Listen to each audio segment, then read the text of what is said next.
ये बता रहा हूं और फिर से देख लीजिए, यहां पर आपका सब्जेक्ट है, यहां पर भी आपका ही सब्जेक्ट हो गया, ऑक्सिलरी वर्ब है, इज आपका ऑक्सिलरी वर्ब हो गया, एज है, एज आ गया, एडजेक्टिव में क्या है तो गुड है, फिर एज है, एज आ गया, ऑब्जेक्ट है, ऑब्जेक्ट आपका मोहन आ गया। ये मेरा इससे मालूम चल गया कि सेंटेंस मेरा पॉजिटिव हो गया। अब हम इसको क्या चेंज करना है तो कंपैरेटिव में ध्यान देना है। यदि आपका सेंटेंस पॉजिटिव है तो कंपैरेटिव बनाइएगा और कंपैरेटिव होगा तो पॉजिटिव बनाइएगा। इतना आपको कंप्लीट जानना जरूरी है। अब देखिएगा, इसको बनाना है इस रूल के माध्यम से, लेकिन एक आपको नोट में लिखा हुआ है कि there must be a negative in one. Positive से कंपैरेटिव जब बनाइएगा या कंपैरेटिव से पॉजिटिव बनाइएगा तो दोनों में से किसी एक में नॉट का होना जरूरी है। नॉट एकदम होना जरूरी है। यदि पॉजिटिव अगर आपका निगेटिव है तो कंपैरेटिव अफर्मेटिव होगा, यदि आपका पॉजिटिव अफर्मेटिव है तो कंपैरेटिव आपका निगेटिव होगा। ध्यान दीजिएगा। अब हम इसे बनाएंगे। अब इसको मैं बनाने के लिए जा रहा हूं तो पहले क्या करूंगा, कभी भी डिग्री को बनाना होगा, ध्यान दीजिएगा।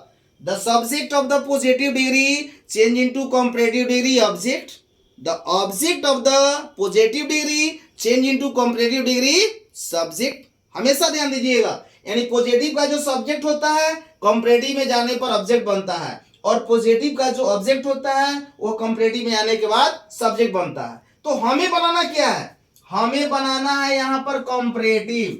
क्या बनाना है, कंपैरेटिव। तो पहले मैं क्या करूंगा, मोहन, यहां पर मैंने ले लिया मोहन। अब यहां पर मोहन जब ले लिया तो यहां पर सेंटेंस क्या है, अफर्मेटिव है, तो इज लिखेंगे। यहां पर इज है तो इज को जैसे ही मैं लिखूंगा तो इस सेंटेंस में जब अफर्मेटिव है तो इसमें क्या डाल दूंगा, नॉट। मोहन इज नॉट हो गया। अब कहता है कि कंपैरेटिव में जैसे ही आप ऑक्सिलरी वर्ब लिखते हैं तो एडीजे टू के बाद में आपका एज का प्रयोग नहीं करना, तो दोनों एज को आप यहां से डिलीट कर देंगे और एडजेक्टिव को टू में बना देंगे। तो गुड बदल कर किस में चला जाएगा, बेटर में चला जाएगा। किस में चला गया, बेटर में चला गया। और बेटर के बाद में क्या लिखना है, देन। तो यहां पर क्या लिख देंगे आप, देन। और देन के बाद में क्या कह रहा है, स्टार्टिंग सब्जेक्ट। तो स्टार्टिंग सब्जेक्ट में क्या है, ही। तो यहां पर आप डायरेक्ट क्या लिखेंगे, ही। तो इस तरह आपका सेंटेंस क्या बन जाएगा, कंपैरेटिव बन जाएगा। आपको कुछ नहीं करना है, बस मोहन है ऑब्जेक्ट, सब्जेक्ट बनाइए। इज है, इज लिखिए। सेंटेंस अफर्मेटिव है तो यहां पर नेगेटिव बना लीजिए। गुड आपका एडीजे वन है तो कंपैरेटिव में आपका V2 हो जाएगा, एडीजे टू बन जाएगा। इसके बाद में देन लगाइए तुलना करने के लिए, और ही आपका सब्जेक्ट है तो ही आपका सब्जेक्ट बन गया। सेकंड में देखिए क्या लिखा हुआ है, she is not as good as her sister. देखिए यहां पर भी एज और एज आ गया तो मैं जान गया कि पॉजिटिव है, लेकिन सेंटेंस क्या है, निगेटिव है। तो हमें क्या बनाना है, पॉजिटिव बनाना है, यानी अफर्मेटिव बनाना है। तो क्या करेंगे, हर सिस्टर को लेंगे। यहां से मैंने हर सिस्टर को ले लिया। हर सिस्टर को जब मैंने ले लिया तो यहां पर इज है तो इसमें भी इज लगेगा, क्योंकि ये भी आपका सिंगुलर है, ये भी आपका सिंगुलर हो गया। अब एज एज को दोनों हम क्या कर देंगे, डिलीट कर देंगे। तो अगर ब्यूटीफुल को कंपैरेटिव में ले जाऊंगा तो क्या होगा, मोर ब्यूटीफुल। क्या हो जाएगा, मोर ब्यूटीफुल। इसके बाद में क्या हो जाएगा, देन। और सी है तो यहां पर क्या लिख देंगे, सी। मेरा सेकंड भी आपका क्वेश्चन क्या हो गया, सॉल्व हो गया कंपैरेटिव में। अब हमें देखना है third question, Geeta is more beautiful than Sita. Geeta is more beautiful than Sita. यहां पर देखिएगा गीता है और इज है, मोर ब्यूटीफुल देन है, तो देन किस में आया है, यहां पर देखिए स्ट्रक्चर में देन आपका कंपैरेटिव में आया है। तो सेंटेंस मेरा किस में हो गया, कंपैरेटिव में। तो कंपैरेटिव में जब सेंटेंस हो गया तो हमें चेंज किस में करना होगा, पॉजिटिव में। किस में चेंज करना होगा, पॉजिटिव में। तो कहां से उठाएंगे, सीता।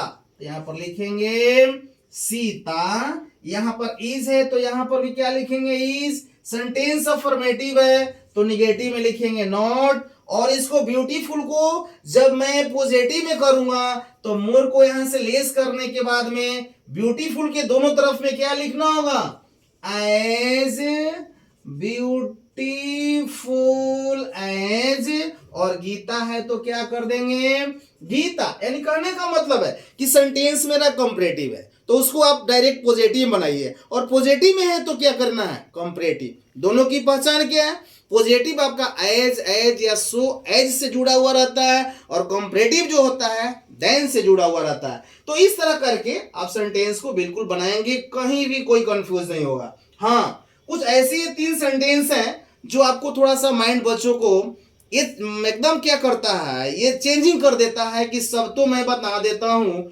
इज एम आर वाला बना देता हूँ, लेकिन कुछ ऐसे सेंटेंस होते हैं जिसमें इज एम आर मालूम नहीं चलता, लेकिन मैं उसे बनाऊंगा कैसे, तो नहीं मालूम चलता है तो ध्यान देना है, सारे चीजें कहीं होते हैं बट थोड़ी सी आपको डिफरेंस करना है, ठीक है। जैसे कोई भी चीज पहला वाला अक्षर से समझना चाहिए। I know him as good as you do, मैं उसे जानता हूं। पहले थोड़ी सी समस्या को यहां पर हल कर लो। मैं उसे जानता हूं, यानी जानता हूं क्या, प्रेजेंट इंडेफिनिट टेंस। जब सेंटेंस मेरा प्रेजेंट इंडेफिनिट टेंस बनता है तो प्रेजेंट इंडेफिनिट टेंस में दो ही वर्ब आते हैं, एक आता है डू नॉट और एक आता है डज नॉट। अगर ये दोनों प्रारूप को हमको याद है तो कोई चीज दिक्कत नहीं है। यहां पर यू डू दिखा हुआ है, यानी डू का फिगरेंस क्या कहता है कि मैं प्रेजेंट इंडेफिनिट टेंस में हूं, तो यहां पर बनाना होगा तो कुछ करना नहीं है, आप डायरेक्ट इसको बनाएंगे यू, और सेंटेंस मेरा क्या है, अफर्मेटिव है, तो बनेगा क्या प्रेजेंट इंडेफिनिट में, नेगेटिव। तो इसके साथ में क्या लगता है, डू नॉट। जब डू नॉट लिखते हैं तो क्या लिखना होता है, कभी भी सेंटेंस बनता है तो सब्जेक्ट वर्ब और ऑब्जेक्ट बनता है।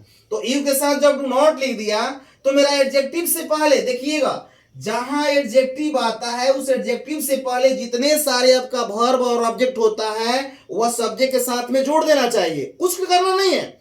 जितना समय तक एडजेक्टिव नहीं आता है उतना से पहले जितने सारे वर्ड होते हैं उसको सब्जेक्ट के साथ में जोड़ दीजिए। यू डू नॉट हो गया और नो हिम हो गया, तो यहां पर लिखिए नो हिम। जब नो हिम आपने लिख दिया तो बचा क्या, एज और एज। तो एज को क्या करेंगे, डिलीट कर देंगे, और ये गुड किस में चला जाएगा, बेटर में चला जाएगा। और जैसे ही बेटर में जाएगा तो क्या लिखिएगा कंपैरेटिव में, देन, और आई है तो आई, और लास्ट में डू आपका बचा है तो डू। कुछ करना नहीं है, सेम प्रोसेस सही होती है, बच्चे थोड़ी सी तकलीफ में हो जाते हैं, कोई चीज नहीं, सबसे आसान है। आपने यू को लिया, सेंटेंस पहचान लिया कि प्रेजेंट इंडेफिनिट टेंस में है, तो इसके बाद में वर्ब और ऑब्जेक्ट को आप लिख दीजिए जो एडजेक्टिव से पहले होता है। फिर इसके बाद में एज को आपने हटा लिया तो यहां पर आपका गुड चला गया बेटर में, इसके बाद में देन आपका कंपैरेटिव हो गया, और जो सब्जेक्ट है वो सब्जेक्ट लिखिए, और इसके बाद में डू लिखते हैं तब पर भी सही है, अगर नहीं भी लिखते हैं तब पर भी सही है। लेकिन अगर यहाँ पर डू दिया है तो आप भी यहाँ पर डू लिख दीजिए, क्योंकि आई के साथ में डू होता है तो यू के साथ में क्या होता है, डू। अगर यहाँ पर सी रहता तो यहाँ पर डज आपको लिखना पड़ता, क्योंकि इंडिकेशन होता है प्रेजेंट इंडेफिनिट टेंस का। अब आपको सेकंड क्वेश्चन मैं लेके चलता हूं, ही डज नॉट रन, वह नहीं दौड़ता है। पर सेंटेंस को ज्यादा नहीं लेकर चलना है, आपको एडजेक्टिव से पहले की बातों को ध्यान देना है कि क्या वो सेंटेंस कहता है, किस टेंस में है। वह है दौड़, वह दौड़ता नहीं है, ठीक है, वह नहीं दौड़ता है, तो नहीं दौड़ता है तो क्या हो गया, प्रेजेंट इंडेफिनिट टेंस, ठीक है, कि कंप्लीट हो गया। सेंटेंस क्या है, निगेटिव है, हमें क्या बनाना होगा, अफर्मेटिव। तो आई को मैंने यहां ले लिया और सेंटेंस को अफर्मेटिव करना है, तो डज नॉट और डू नॉट जब भी हटता है तो डज नॉट एक साथ में हटता है और डू नॉट एक साथ में हटता है। तो डज नॉट जब हटता है तो क्रिया में एस लगता है, और डू नॉट हटता है तो क्रिया में एस और एस नहीं लगता। किसके साथ, ही सी इट नेम के साथ, लेकिन यहां तो है आई, आई के साथ क्रिया में तो एस लगेगा नहीं, तो डज नॉट को हटा देंगे तो क्या बन जाएगा, रन, रन हो गया। अब क्या बचा, एज फास्ट एज, तो एज को आप लोग डिलीट कर देंगे और फास्ट को कर देंगे फास्टर। जैसे ही फास्टर लिखेंगे तो कंपैरेटिव में देन लिखिए, और यहां पर क्या है, ही, तो यहां पर डायरेक्ट आप क्या लिख देंगे, ही। सेंटेंस आपका ओके, कहीं कोई दिक्कत नहीं करना, आई है तो आई, डज नॉट को हटा डालिए, यहां पर रन है तो रन, एस मत लगाइएगा क्योंकि आई के साथ प्रेजेंट इंडेफिनिट में एस और एस का व्यवहार नहीं होता है। यहां पर फास्ट क्या एज है तो फास्टर हो गया, देन हो गया, और ही है तो ही। आप डायरेक्ट इससे बना लीजिए, कहीं कोई कंफ्यूज नहीं है। अब आपको लास्ट क्वेश्चन क्या बचता है, सी कैन नॉट हेल्प यू, वो आपका मदद नहीं कर सकती है, तो आपकी मदद नहीं कर सकती है, यानी कैन नॉट का यूज करना है। तो कैन नॉट क्या हो गया, निगेटिव हो गया, तो हमें क्या बनाना है, अफर्मेटिव बनाना है। तो मैं क्या कर लूंगा, आई कैन, क्या कर लूंगा, आई कैन, और नॉट है तो नॉट को सिर्फ हटा लेंगे। डज नॉट और डू नॉट एक साथ में आता है, इसलिए डज नॉट डू नॉट को मैं एक साथ में हटा लेता हूं, लेकिन कैन के साथ में नॉट होता है तो नॉट हटता है, बल्कि कैन नहीं हटता है। तो आई कैन हो गया, और हेल्प यू है तो हेल्प यू डायरेक्ट हो गया, हेल्प यू। अब क्या बचा, एज को आप क्या कर लीजिएगा, डिलीट कर दीजिए, और मस्ट का कंपेरेटिव क्या लिखिएगा, मोर। और जैसे ही आप मोर लिखेंगे तो देन लिखना जरूरी है, यहां पर देन लिखिए, और यहां पर सी है तो सी, और कैन है तो कैन लिख दीजिए, कहीं आपका कोई दिक्कत नहीं है। कितना हूं अगर डिग्री में कितना हूं, आपको जटिल से जटिल अगर प्रॉब्लम अगर आती है तो आपको कोई घबराना नहीं है, सेंटेंस को मात्र आप पहचान लीजिए। सेंटेंस किसी भी कंडीशन का होगा, पर सेंटेंस को देखिए कि हमारा किस टेंस का है, क्या फॉर्मूला उस पर निर्धारित है। मैंने आपको स्ट्रक्चर लिख दिया है, स्ट्रक्चर से कहीं भूलने वाला चीजें नहीं है। जहां कहीं भी अगर अफर्मेटिव है तो निगेटिव बनाइए, निगेटिव है तो अफर्मेटिव बनाइए। हमेशा ध्यान देना है कि अगर पॉजिटिव का सब्जेक्ट है तो कंपैरेटिव में जाने के बाद ऑब्जेक्ट होता है, अगर पॉजिटिव का ऑब्जेक्ट है तो कंपैरेटिव में सब्जेक्ट बनता है। तो यहां पर मैंने आई ले लिया तो आई हो गया, निगेटिव है तो कैन अफर्मेटिव कर लीजिए, हेल्प यू है तो हेल्प यू लिखिए, मस्ट को मोर में ले जाइए, जैसे ही कंपैरेटिव में डालेंगे एडजेक्टिव को तो देन को लिखना जरूरी है, और सी है तो सी, और कैन है तो कैन। आपको मैंने 6 एग्जाम्पल को मैंने सॉल्व कर दिया, और मैं यहां तक क्लियरेंस आपको बता देना चाहता हूं कि मेरे बताए हुए चीजों पर आप लोग भली भांति समझ गए होंगे कि सिंपल पॉजिटिव से कंपैरेटिव और कंपैरेटिव से पॉजिटिव कैसे बनता है और कैसे बनाया जाता है। आप लोगों को तो कोई दिक्कत नहीं होनी चाहिए। मैं आगे आप लोगों को फिर बताने जा रहा हूं कि कैसे सुपरलेटिव से कंपैरेटिव और पॉजिटिव बनाया जाता है। मैं इसके बाद आप लोगों को बताने जा रहा हूं।